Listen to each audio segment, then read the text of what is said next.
রায়ের বিরুদ্ধে আমরা উচ্চ আদালতে আপিল করব এবং এই রায়কে আমরা চ্যালেঞ্জ করব। মামলার বাদী শুরুতেই আমাকে বলেছেন যে ওনার টাকা নাই, তাই ওনার বিচার নাই। কিন্তু আমি বাদীকে সবসময় আশ্বস্ত করেছি যে টাকা পয়সা বিষয় না, ধনী গরিব হওয়া বিষয় না, বিষয়টা হচ্ছে মামলা সত্য হলে অবশ্যই আপনি বিচার পাবেন।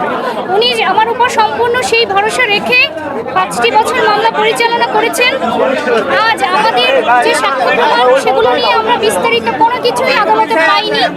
কিভাবে তামিমা সুলতানা একটির সাথে ছিলেন, কিভাবে তার ডকুমেন্ট এলো, কিভাবে কি হলো, এবং সবচেয়ে বড় কথা এই মামলার শুরুতে পিবিআই তদন্ত করে এই মামলার সত্যতা পেয়েছে বিধায়ী পিবিআই সুষ্ঠু তদন্ত করে সত্যতা পেয়েছে বিধায়ী এই মামলায় চার্জশিট জমা দিয়েছিল। আমরা 10 জন সাক্ষ্য উপস্থাপন করেছি।